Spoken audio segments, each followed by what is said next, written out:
अब हम बहुजन एकता सामाजिक संगठन के प्रदेश अध्यक्ष रवि राजपूत जी से निवेदन करेंगे कि आप पुष्प अर्पित कर श्रद्धांजलि अर्पित करें।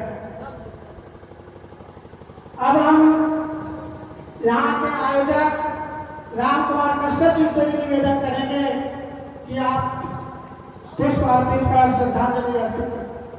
हम अपने सम्मानित साथी बेचेलाल जी से निवेदन करेंगे कि आप पुष्प अर्पित कर श्रद्धांजलि अर्पित करें। हमारे बीच में बहुजन एकता सामाजिक संगठन के प्रदेश महासचिव आ चुके हैं, उनसे भी निवेदन करेंगे डॉक्टर सुनील दिवाकर से कि आप पुष्प अर्पित कर श्रद्धांजलि अर्पित करें। हम सभी जो यहाँ के नागरिक उपस्थित हैं सभी से निवेदन करना चाहेंगे कि आप पुष्प अर्पित कर श्रद्धांजलि अर्पित करें। आज इस राम स्वरूप वर्मा और पेरियार ललई सिंह यादव की जन्मस्थली कर्मभूमि लूरा की सरजमी पर यह जो संयुक्त महापरिनिर्वाण दिवस का आयोजन यहाँ के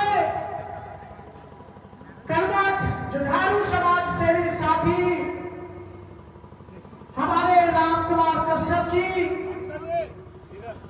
अनिल यादव जी, राजेश कश्यप जी, बेचेलाल जी, तमाम साथियों ने मिलकर के जो आयोजन किया है उनका बहुत बहुत आदर सम्मान स्वागत करना चाहता हूं। और हमारे वरिष्ठ समाज सेवी चाचा राम शंकर यादव जिनके गेस्ट हाउस में यह प्रोग्राम संपन्न हो रहा है, उनका बहुत बड़ा इस कार्यक्रम में योगदान है। हमारे बीच में हमारे साथी बहुजन एकता सामाजिक संगठन के सच्चे सिपाही राष्ट्रीय उपाध्यक्ष और सांसद जी भी आ चुके हैं, उनसे निवेदन करेंगे कि आप माल्यार्पण कर और पुष्प अर्पित कर स्वागत करें। हमारे बीच में यहाँ के वरिष्ठ समाज सेवी मान सिंह जी और तमाम साथी जिन्होंने अभी तक पुष्प अर्पित कर श्रद्धांजलि नहीं अर्पित किया, आप सभी से निवेदन करना चाहूंगा कि आप लोग श्रद्धांजलि अर्पित करें। हमारे बहुजन एकता सामाजिक संगठन के संरक्षक आदरणीय अतल सिंह जी यहाँ पर उपस्थित हैं, आपसे भी निवेदन करेंगे कि आप महापुरुषों पर माल्यार्पण कर पुष्प अर्पित कर श्रद्धांजलि अर्पित करें। हेलो, हाँ, अमरनाथ कश्यप जी वो भी आ जाकर के महापुरुषों पर फूल चढ़ाने का काम करें। अमरनाथ कश्यप जी पत्रकार महोदय पुष्प चढ़ाने का काम करें। पूर्व सब इंस्पेक्टर श्री प्रण सविता जी भरतनाट्यावा, मास्टर श्री रविंद्र सविता जी रूरा कानपुर देहात, अनुरुद्ध सविता देवता जी पटकी कानपुर, मुकेश श्रीवास्तव जी कन्नौज, ये भी आकर के महापुरुषों पर पुष्पमाला चढ़ा करके मुझे बाबा साहब ए रामा स्वामी नायकर जी और संत घाट के नारायण और हमारे इस कानपुर की सरजमी पर जन्मे पेरियर महापरिनिर्वाण पेरियर ललई सिंह यादव जी, राम स्वरूप वर्मा जी और हमारे इस कार्यक्रम के जो मुख्य वक्ता अतिथि लोग हैं उनको कोट कोट प्रणाम एवं नमन करता हूँ, जिन्होंने आज हमारे युवा की इस जमी पर गेस्ट हाउस में इस कार्यक्रम को रखा है। इस समाज के दिशा निर्देशन एक अच्छी दिशा देने का कार्य किया है, उनको मैं बहुत बहुत धन्यवाद देता हूँ। आज हमारे देश में जितने भी संत, गुरु, महापुरुष पैदा हुए हैं, जिन्होंने समाज को हमेशा एक अंधविश्वास कुरीत रूढ़वादियों से अलग करके इस समाज को हमेशा से हमेशा एक नई दिशा देने का कार्य किया। उन महापुरुषों ने कुछ ऐसे गिने चुने लोग जब पैदा हुए इस देश में, जिन्होंने देखा कि अंधविश्वास में ये समाज पूरी तरीके से व्याप्त हो चुका है। उस समय उन लोगों ने अपने विचारधारा से इस देश में अंधविश्वास को दूर करने का कदम उठाया और सदैव जब तक उनका जीवन रहा इस समाज को आगे बढ़ाने का काम करते रहे।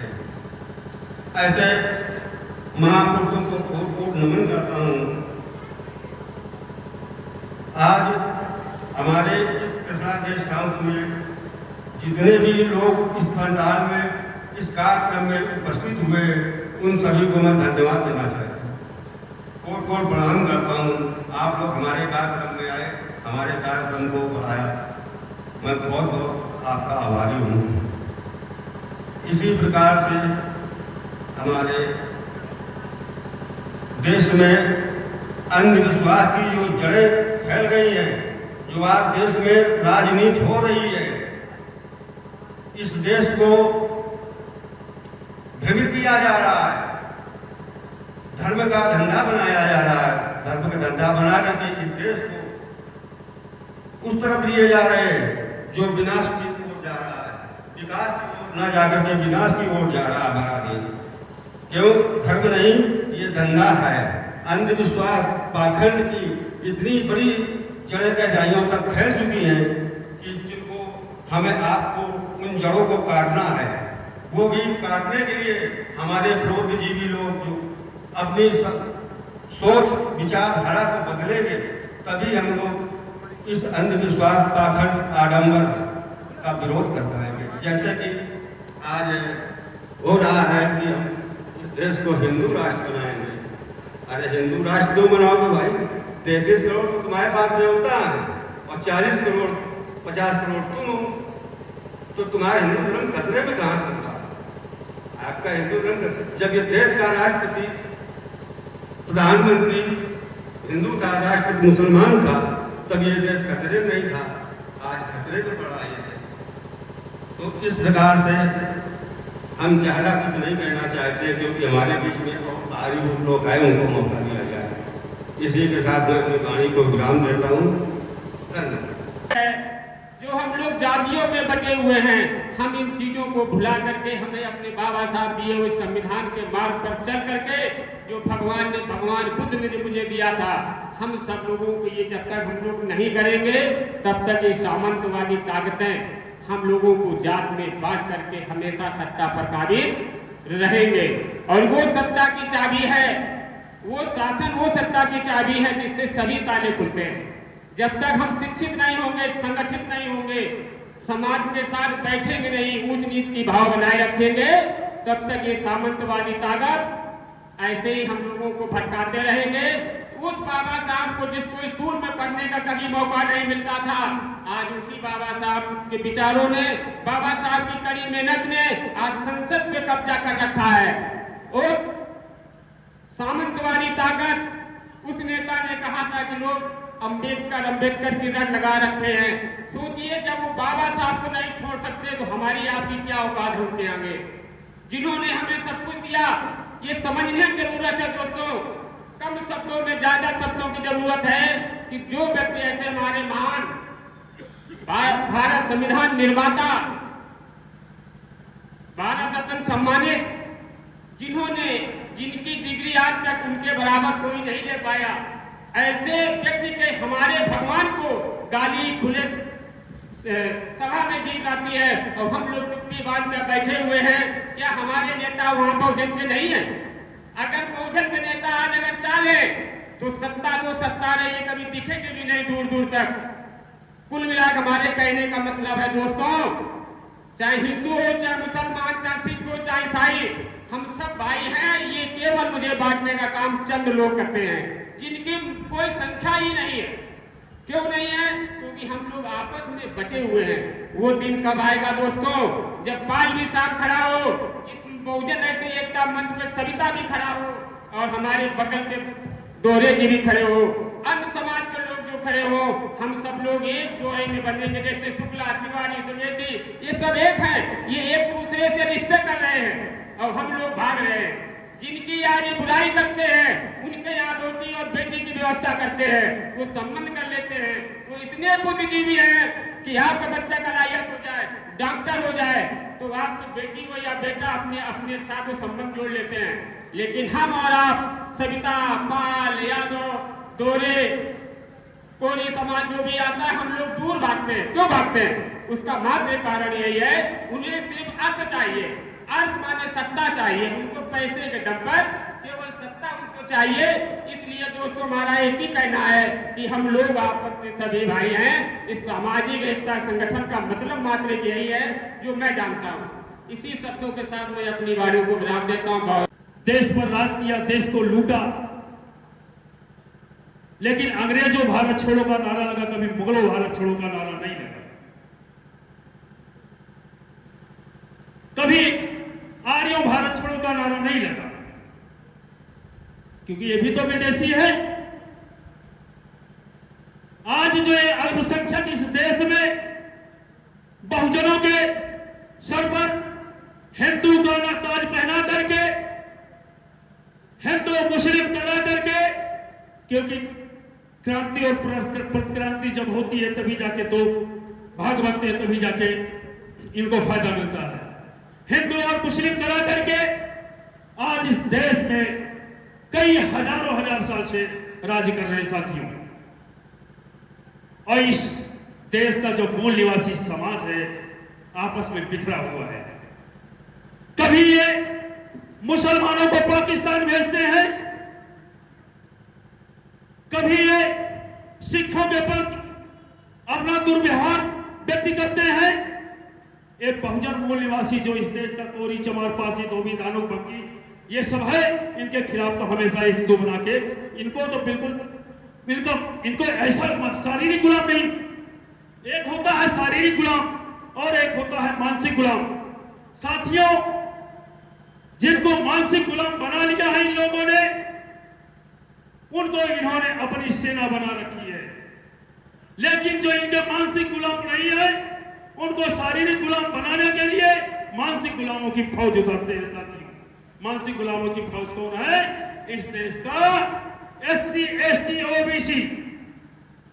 साथियों, जब हमारे देश की आजादी का जब जंग चल रहा था, आज कहते हैं कि इसे हिंदू राष्ट्र घोषित करना है, इसे जातियों में बांटना है। मैं पूछता हूं, ये जो माफीखोर लोग हैं, आज हिंदू राष्ट्र बनाने की जो परिकल्पना रखते हैं, इन्होंने कितनी आजादी में अपना कितना सहयोग किया है। साथियों, उन वीर शहीदों को याद किया जाए, उन महापुरुषों को याद किया जाए। मैं बात करता हूं एक अमर शहीद हमारे बीच में अशफाक उल्लाह खान। साथियों, आज जब बात देश की आती है तो कहते हैं कि मुसलमानों को देश से निकालना है, मुसलमानों को मिटाना है, मुसलमानों के साथ ये करना है, मुसलमानों के साथ वो करना है, क्योंकि उनको पता है कि मुसलमान जो है वो तुम्हारा इस बहुजन समाज का DNA का भाई है। किसका? मुसलमान DNA का भाई है, मूल निवासियों का। विरोधियों को यह पता है, लेकिन हमारे बहुजन मूल निवासी साथियों को इस चीज का पता नहीं है। इसीलिए हमें हिंदू मुस्लिम करके हिंदू बना के लड़ाया जाता है। हमें एक संदेश दिया जाता है, हमारे मोहल्ले में आते हैं, हमसे कहते हैं, हमारे पास आए, चाहे SC का घर हो या OBC का घर हो, कहीं फलाने के यहाँ कहीं क्या कर रहे भैया, कहीं बस ठीक है वो भैया के आपस में रोजी रोटी में लगे हुए हैं, हमें कहा फुर्सत है। कहे इस देश का मुसलमान 24 बच्चे पैदा कर रहा है। इस देश को एक दिन इस्लाम राष्ट्र हो जाएगा और तुम्हारे बहन बेटियों के साथ में इसी देश में जो व्यवहार होगा साथियों, नौकरी से परेशान, रोजगार से परेशान, पिता की डांट से परेशान भरे पड़े हैं। हमें भी लगा यार बात तो सही है पंडित जी, भाई बात तो सही कह रहे हो, क्या करना चाहिए? कहीं आज पाकिस्तान इंडिया का मैच है और जैसे पटाखा बोलेगा आप लोग गोलबंद होकर चलना, इनको इस देश से बाहर भगाना है और यहाँ पे इनको सबक सिखाना चाहती हूँ। और सारी समस्याओं से परेशान चल तो हम पहले से ही रहे हैं साथियों, और हम जाकर के एक गोल बना करके हमें साथ में ले जाया जाता है और हिंदू मुस्लिम कराया जाता है। हिंदू मुस्लिम कराने के बाद में हमें मुकदमों में फंसाया जाता है, हमें जेलों में डाला जाता है। मुसलमानों उधर से 4 मुसलमानों की हत्या होती है, इधर मूल निवासियों की हत्या होती है, और उनको क्या है हिंदू मुस्लिम करके सबको इकट्ठा कर। डॉक्टर ब्रजेश कटियार से निवेदन करेंगे, कृपया आप मंच पर आ जाएं। डॉक्टर ब्रजेश कटियार से निवेदन करेंगे, कृपया आप मंच पर आ जाएं। हम अपने संरक्षक अतुल सिंह से निवेदन करेंगे, कृपया आप मंच पर आ जाएं। और हमारे जितने संगठन के कार्यकर्ता हैं, आप अतिथियों को पंचशील का पट्टा पहना करके उनको सम्मानित करें।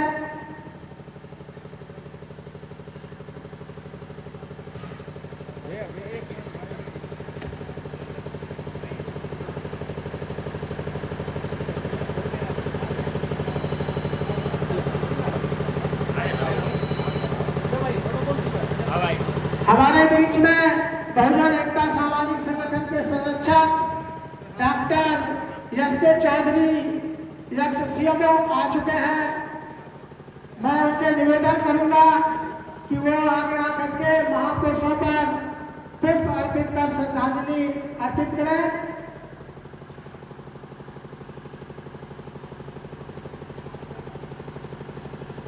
हम संगठन के कार्यकर्ताओं से चाहेंगे हमारे जुझारू कार्यकर्ता रामकुमार कश्यप को पंचशील का पट्टा पहना करके सम्मानित करें।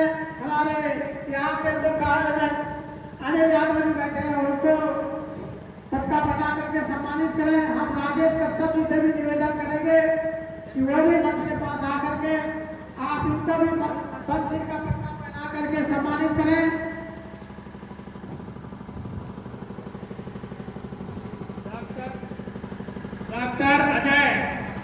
डॉक्टर अजय कुमार कमल पूर्व प्रधान स्टेज पर आने की कृपा करें।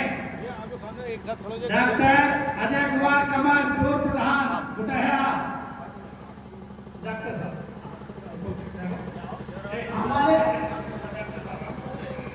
हमारे बीच में सैयद तौफीक अगर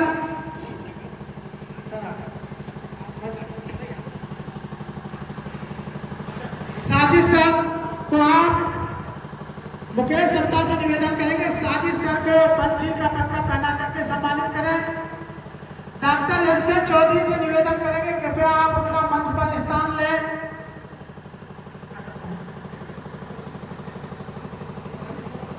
डॉक्टर एस के चौधरी से निवेदन करेंगे, कृपया आप मंच पर अपना स्थान लें। हमारे जुझारू साथी रामू जी आ चुके हैं। हम हारू बाबू से निवेदन करेंगे कि आप रामू जी को पंचशील का पट्टा पहना करके सम्मानित करें।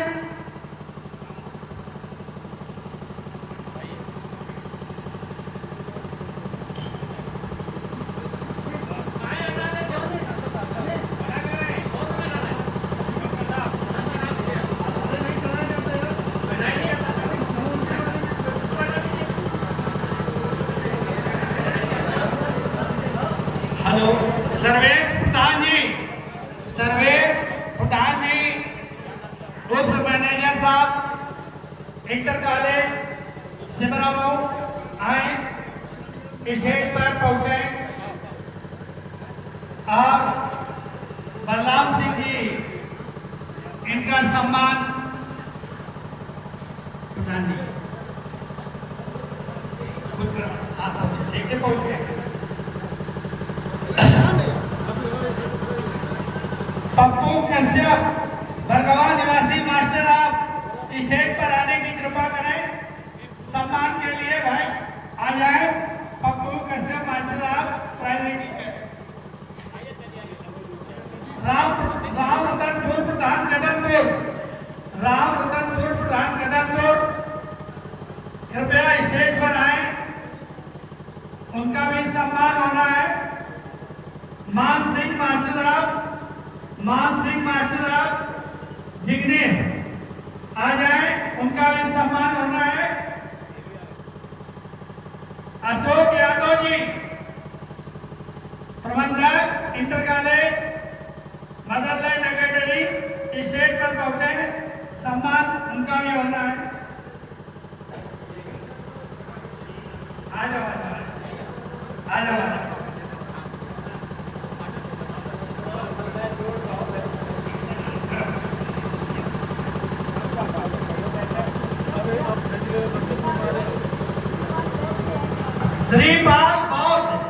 श्रीपाल बौद्ध जी, कृपा करके स्टेज के पास आने की कृपा करें। श्रीपाल बौद्ध जी,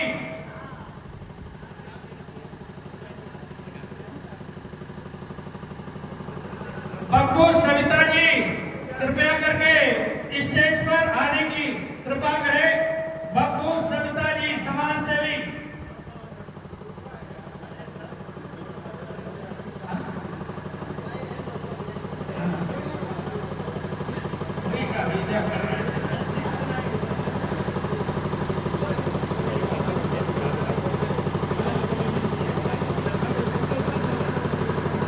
चुन्नीलाल गौतम जी, चुन्नीलाल गौतम जी, सोनेलाल गौतम जी, कृपा करके आए, उनका भी सम्मान किया जाए। लल्ला गौतम रूरा, श्री कृष्ण कुटैया, राजकुमार संघवार, कृपा करके आगे आए। श्री कृष्ण संघवार कुटैया, राजकुमार संघवार कुटैया, आगे आए। राजेश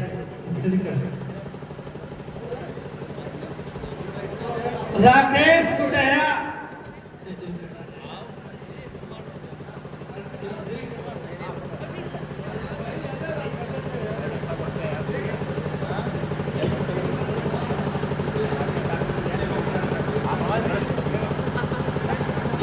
राकेश संघवार कुटैया, राजकुमार संघवार कुटैया, कृपा करके आए भाई।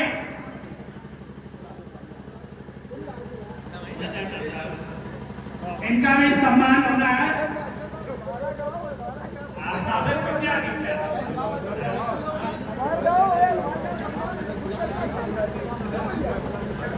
अमरनाथ कश्यप, पत्रकार, हमारे लेखकार थे। उन्होंने इस स्थिति को देख करके कहा ये तो बहुत बड़ा अन्याय हो रहा है। उसने अपने लेख में लिखा कि सबसे पहले लेबर यानी मजदूर आए, मजदूरों का कत्लेआम हुआ। चूंकि मैं मजदूर नहीं था इसलिए हमने कुछ नहीं कहा। इसके बाद अध्यापक आए, अध्यापकों का कत्लेआम हुआ। चूंकि मैं अध्यापक नहीं था इसलिए मैंने कुछ नहीं कहा। इसके बाद वकील आए, वकीलों का कत्लेआम हुआ। चूंकि मैं वकील नहीं था इसलिए मैंने कुछ नहीं कहा। इसके बाद जब हमारा नंबर आया तो कोई बोलने वाला नहीं था और हमारा भी कत्लेआम हो गया। ठीक वही स्थिति आज हिंदुस्तान में पैदा हो रही है। दूसरा उदाहरण आपको देना चाहेंगे मेढक का। प्रोफेसर साहब जो जीव विज्ञान के यहाँ पे हमारे तमाम बेटे बहुत पढ़े लिखे हैं, जो छात्र रहे हैं, वो मेढक की गतिविधि से अच्छी तरीके से वाकिफ होंगे। फैलाता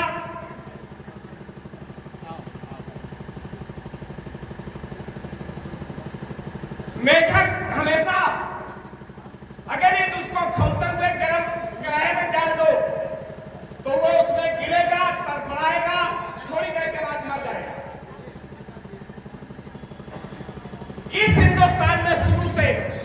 इस मनवाद ने हमें आपको ठीक इस स्थिति में रखा है कि अगर मामूली सा गर्म पानी है उसमें मेढक को डाल दो तो वो थोड़ी देर उसमें रुकेगा, इसके बाद और उसको गर्म करो तब भी वो रुकेगा, चूंकि वो गर्म पानी के हिसाब से अपने बॉडी को टेम्परेचर से वो अपने को ले लेता है।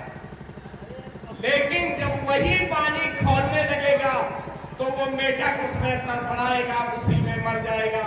हिंदुस्तान के जितने भी शूद्र, मैं केवल बात करूंगा शूद्र की बात करूंगा कि जो भी हमारे यहाँ पर शूद्र है, ठीक इस मनवाद ने उनकी यही दशा की है और आज हम सब लोग उसी स्थिति में हैं। नंबर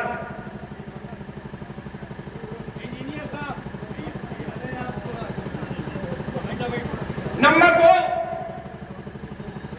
इस देश में आप ये मत समझिएगा कि अभी मुसलमानों का नंबर है। जहां देखो मस्जिदें गिराई जा रही, बच्चों से कहा जाता है कि इस मस्जिद को गिरा दो। मैं तो ये कहता हूं कि मंदिरों को गिराना शुरू करो, अगर ज्यादा गहराई तक जाओगे तो वहां पर निश्चित रूप से बुद्ध के अवशेष मिलेंगे, इसमें कोई दो राय नहीं है।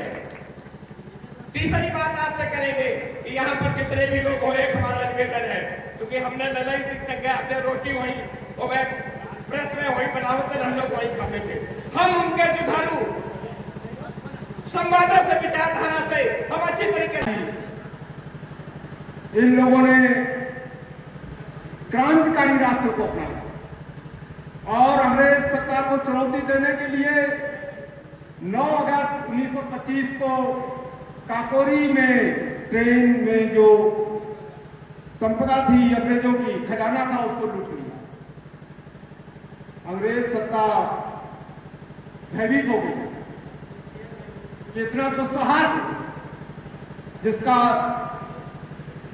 सुख था सारी दुनिया में, कहा कि सूर्य नहीं होता था, इतना बड़ा साम्राज्य था, उसी को चैलेंज करते हुए इन्होंने उनका खजाना लूट लिया।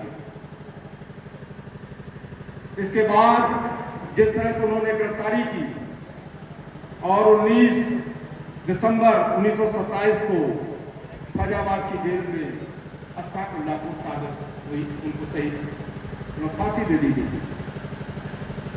साथियों, से बहुत कुछ सीखने लायक है।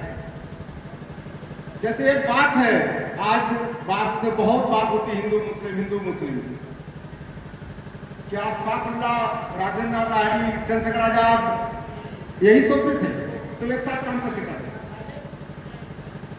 उन्होंने महसूस किया था कि झगड़ा जाति और सांप्रदायिक नहीं है, ये ब्रिटिश साम्राज्यवाद के खिलाफ भारतीयों का झगड़ा, इसमें भारतीयों को एक होना है ताकि अंग्रेजों को यहां से उखाड़ फेंका जाए, उनको खदेड़ा जा सके।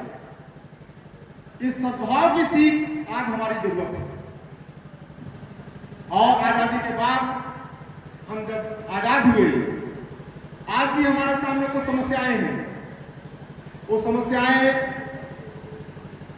कई मोर्चों पर हमारी एकता को तोड़ा जा रहा है।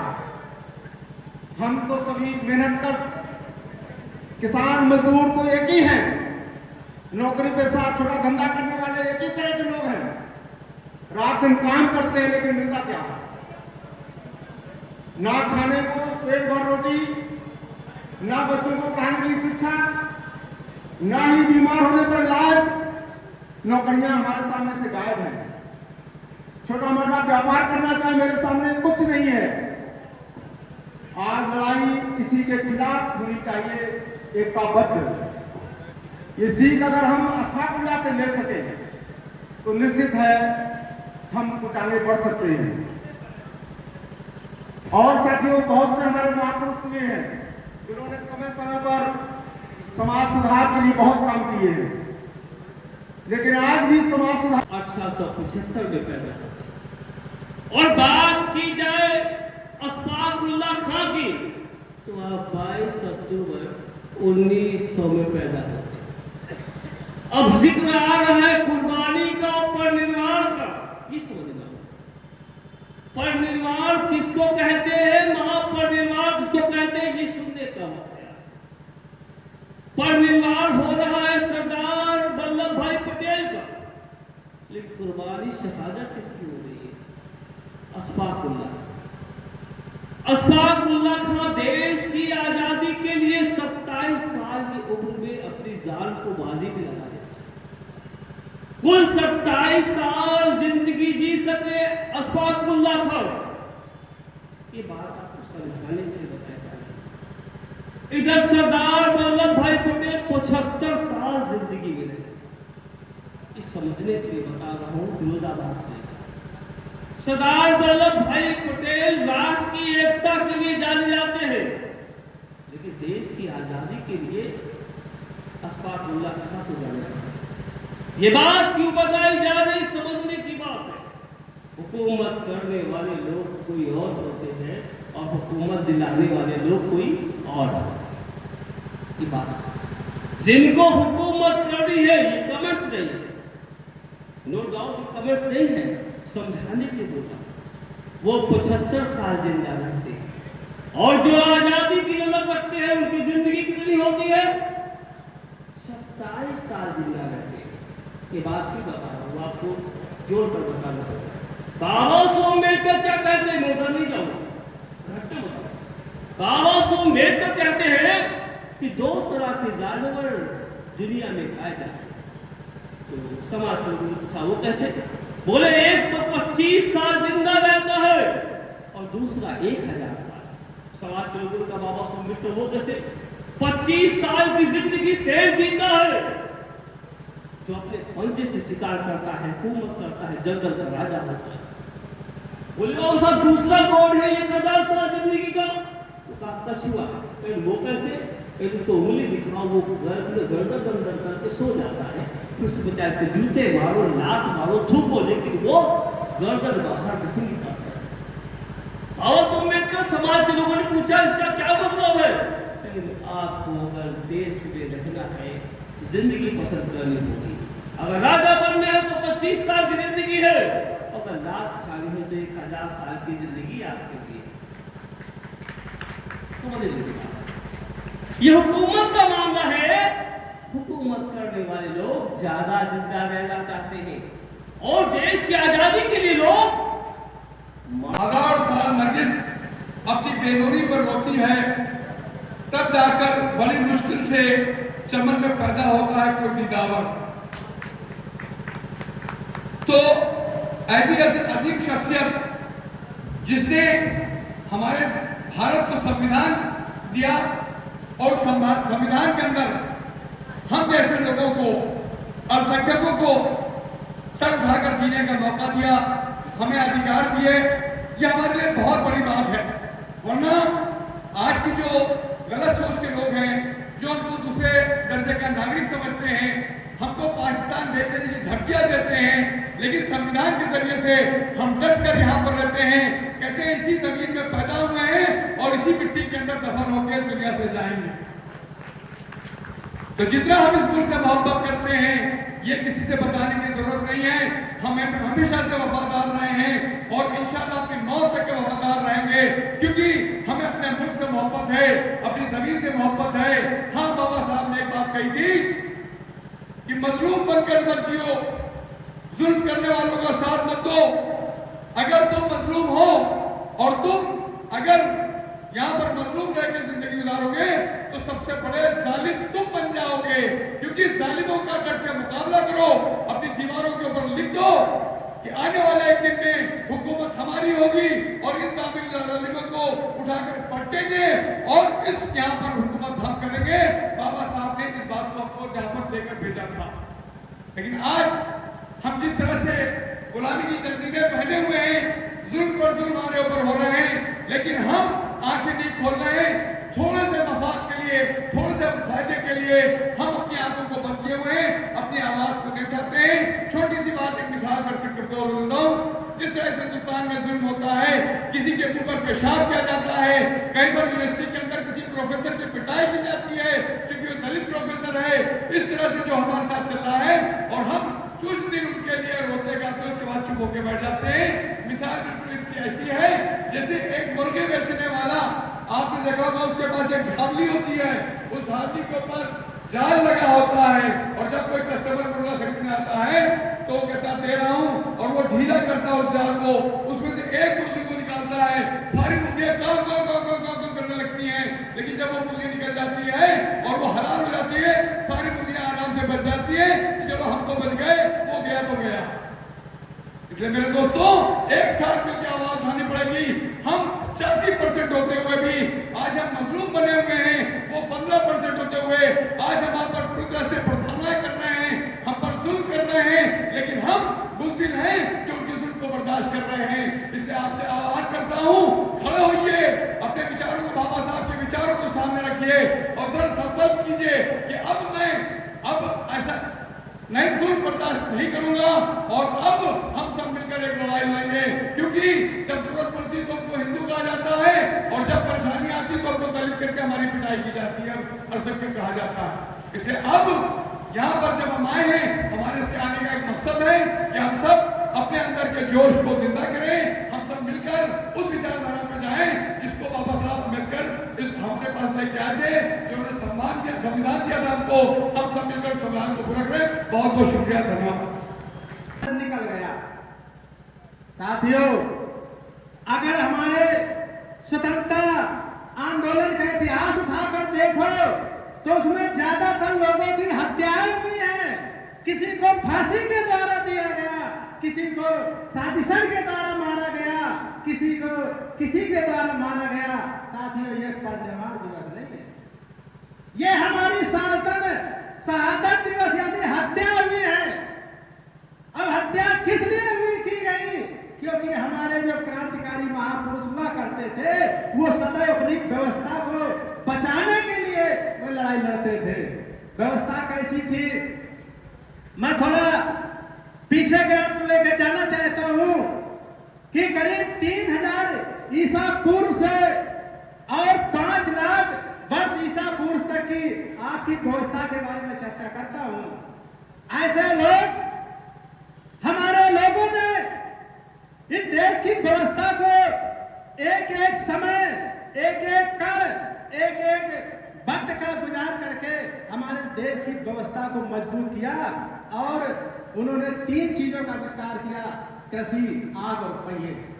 उसके बाद दूसरी व्यवस्था हमारी आई, वो 3000 साल की व्यवस्था थी, और उस व्यवस्था का नाम था सिंधु घाटी सभ्यता यानी सिंधु सभ्यता। साथियों, 3000 साल का इतिहास है। उसके बाद में इसी भारत देश के अंदर 1500 ईसा पूर्व में बाहर से जो आर्य लोग आए, उन्होंने सिंध सभ्यता को ही नष्ट कर दिया।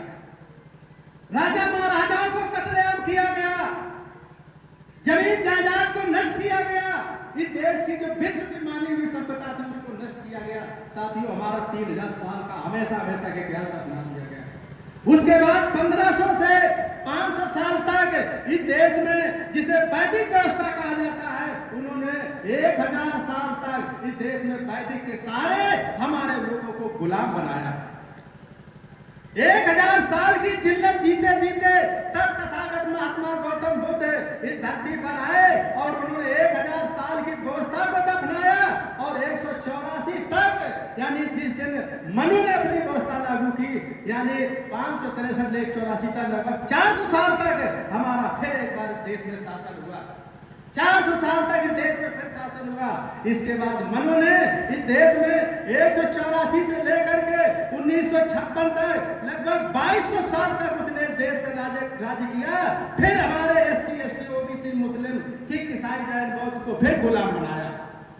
साथियों, 1956 में बाबा साहब अम्बेडकर ने जब पहली बार इस देश का कानून बनाया, तो फिर हमारे लोगों को शासन प्रशासन में भागीदारी मिली, शिक्षा मिली, रोजगार मिली, नौकरी मिली, राजा बनने का अधिकार मिला।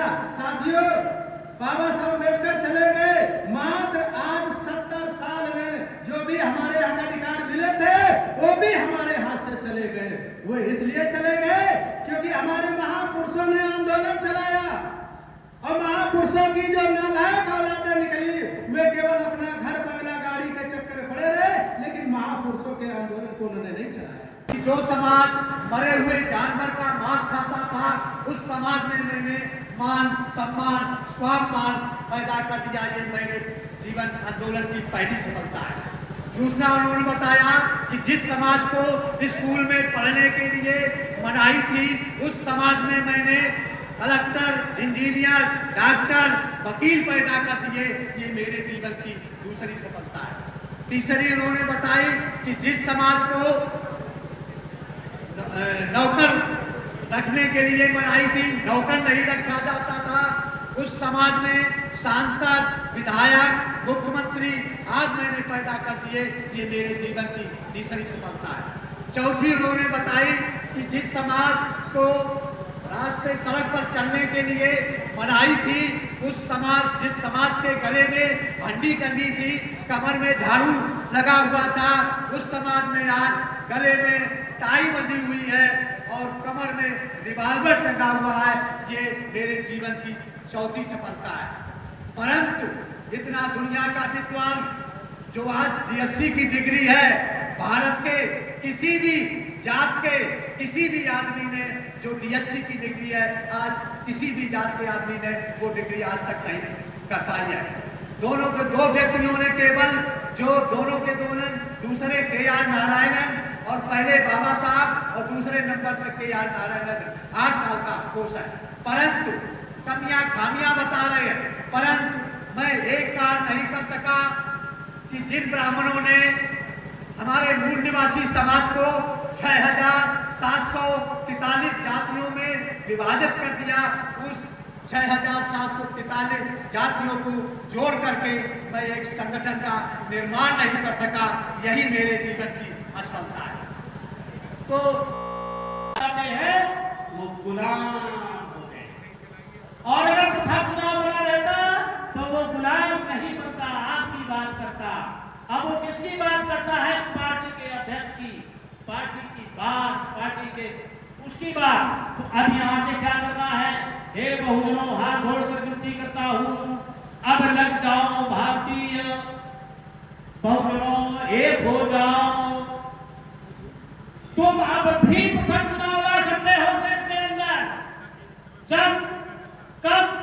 जब आप अपनी सरकार बनाएंगे, बहुजन एकता सामाजिक संगठन का मानना है कि इतना हम संगठन को फैला दें कि हम राजनीति पर एक अंकुश लगाएं और वही प्रवृत्ति सुन करके जाए जो बहुजनों की बात करे। अंकुश लगा, हम चुनाव नहीं लड़ेंगे, अंकुश लगाएंगे। आप देख रहे हो, मोदी प्रधानमंत्री है क्या? अमित शाह गृह मंत्री है क्या? नकेल कहीं और से है। अरे मैं चाहता हूं, ये सब लोग चाहते हैं कि हमारा संगठन ऐसा बन जाए कि राजनीतिक नेताओं की नकेल दबा ले और जैसे नचाए वैसे नाचे, फिर आपके अधिकार आपको मिलकर ही रहेंगे। मेरा मानना यह है, इसके लिए क्या करना है? पहला, प्रेम मोहब्बत करो आपस में, एक दूसरे के घर जाओ, भूल जाओ कौन OBC है कौन SC है। एक बात और समझ लो, जाति तो बाबू एक ही है। जाति कौन सी है वो आप जानते हो। ये 88 में भी हमारे उसमें पूछा गया था, तो हमने कहा अफसोस है 7 लोगों का, ये महिमा मंडित पैनल हमारी जात नहीं जान पाया। मैं बिच्छू जात का नहीं हूँ, सांप जात का नहीं हूँ, शूद्र जात का नहीं हूँ, हाथी जात का नहीं हूँ, गैड़ा जात का नहीं। तो सातों बोले मान गया। जाति तो एक ही है मनुष्य, इसलिए OBC SC ये सब एक दूसरे घर जाओ, मोहब्बत करो, प्रेम करो। और प्रेम करते करते यदि लड़का लड़की आपके शादी करने के लिए तैयार हो जाए तो बाधा मत बनो, आपकी एकता कायम हो जाए। एक मन, क्योंकि वो अपने आप कर लेंगे तब तो आप भीगी बनी जाओगे। इसलिए प्रेम करो, प्रेम वो सूत्र है जो आपको एकता में बांधेगा। ये स्वप्न में भी कोई बात न करो कि वो यार वो भला है, वो ठिकाना है, ये है वो है। चलिए दूसरी बात क्या है? 15% मेरा व्यक्तिगत विचार है, 15% के साथ 15% के साथ न तो लड़की ले न लड़की ले न दे, न लड़का दे न लड़की दे। और ना उनसे लड़की ले न रहता थे। आपस में लो तब तो काम बनेगा। केवल समय बदला है, मानसिकता नहीं। केवल समय बदला है, मानसिकता नहीं। मानसिकता वही है। मैं 35 साल केंद्रीय विद्यालय में रहा हूं, मेरे नाम में कोई टाइटल नहीं है, लेकिन जब तक वहां का प्रिंसिपल, वहां का अध्यापक वृंद ये नहीं जान लेता था कि ये किस परिवार का है, उसके पेट की रोटी नहीं हजम होती थी। कोई कहता है ये जाट है, कोई कहता है ये गुजर होगा, कोई कहता है एससी होगा, सिंह लिखता है, कोई कहता है यार यादव होगा, कोई कहता है, इसी में मरते रहते। तो मानसिकता नहीं बदली है, मानसिकता बिल्कुल नहीं बदली है। एक बात याद कर लो, आप भी मानसिकता के चक्कर में नारी मस्जिद की मौलाना, मंदिर की पुजारी, चर्च की पादरी याद भी नहीं कर सकती। याद रखना। और ईश्वर पर बहुत बड़ी बात हो गई, बस एक बात कहूंगा, ईश्वर वैश्विक षड्यंत्र है। पादरी गॉड को नहीं मरने देगा, मुल्ला अल्लाह को नहीं मरने देगा, पंडित पुजारी ईश्वर को नहीं मरने देगा, क्योंकि ये शोषण है, ये बहुत बड़ा हथियार है। और ये जिस दिन खत्म हो जाएगा उस दिन उनको बैठे बैठे अपार धन संपत्ति प्राप्त नहीं होगी। दूसरी बात एक और है, कीचड़ से कीचड़ साफ न किया करो, कीचड़ से कीचड़ साफ न किया करो। मैं मानता हूं कि जय भीम बोलना अच्छी बात है, क्योंकि भीम से हमारे साथ बहुत सी बातें अपने आप आती हैं, बहुत सिद्धांतों की याद दिलाता है जब हम जय भीम बोलते हैं।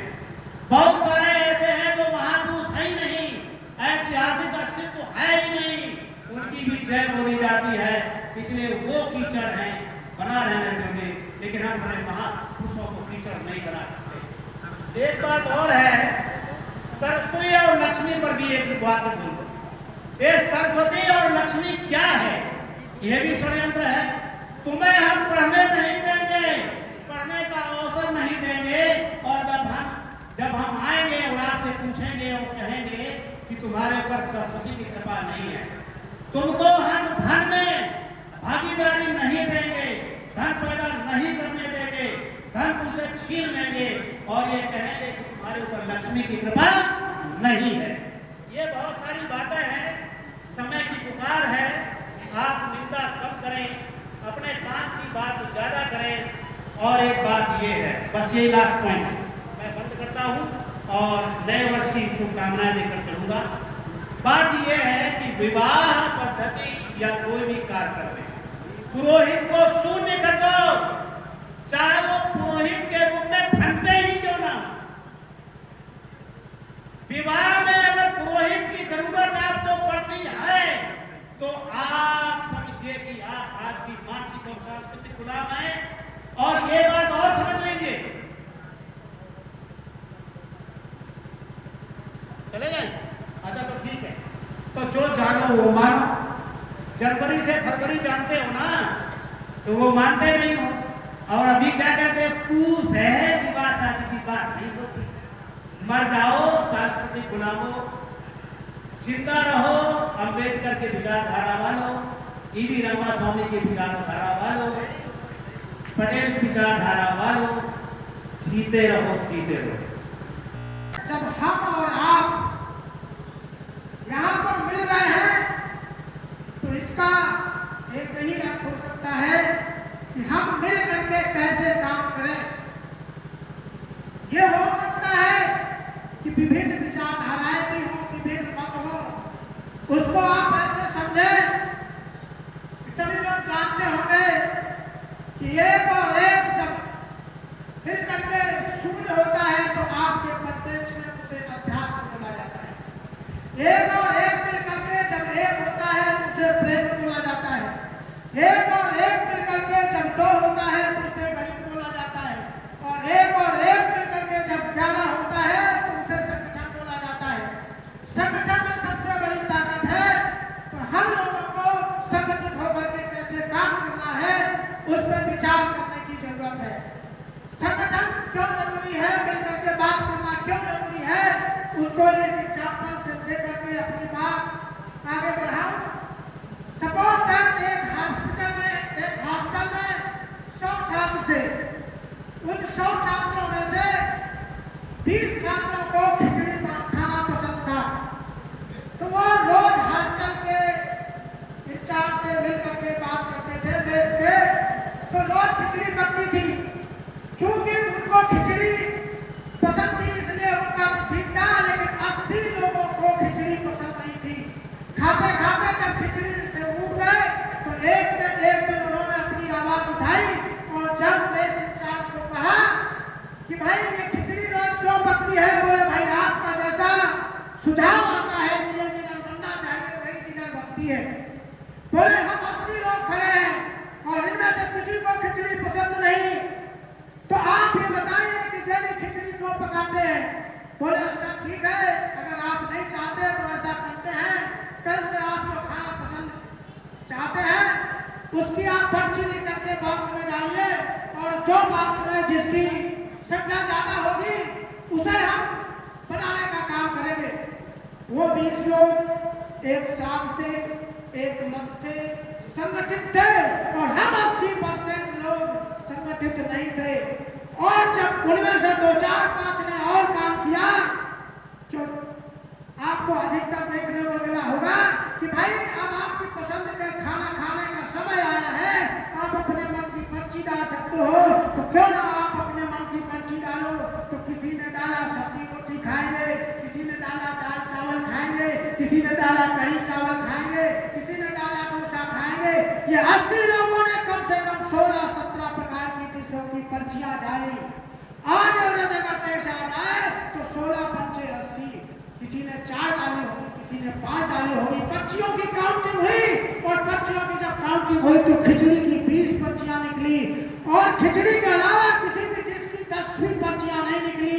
लिहाजा फिर खिचड़ी पकाई गई और फिर सबको खिचड़ी खाने की मजबूर होना पड़ा। हमारे संख्या में ज्यादा होने से कुछ नहीं हो सकता अगर हम एक मत नहीं है, अगर हम संगठित नहीं है, हम आपस में विचार विमर्श नहीं करते, अगर हम अपने भाई को गले लगा करके काम नहीं करना चाहते, तो आप ये सोच रहे हैं जो हमें पसंद है वो होगा, कभी नहीं हो सकता। लेकिन हम लोग तो अंधविश्वास, पाखंड, धर्म, कांवड़, कुंभ मेला इसमें सब में लगे हुए हैं। हमारे महापुरुष, आज परिनिर्वाण दिवस ईवी रामास्वामी हमारे महापुरुष ने कहा कि ईश्वर की ताकत नहीं कि एक भी इंसान को जन्म दे सके, और इंसान की वो ताकत जिसने जगह जगह मंदिर और भगवान पैदा कर दिए। आप बताइए मंदिर किसने बनाया, आप बनाइए, मूर्ति किसने बताई। हद तो तब हो गई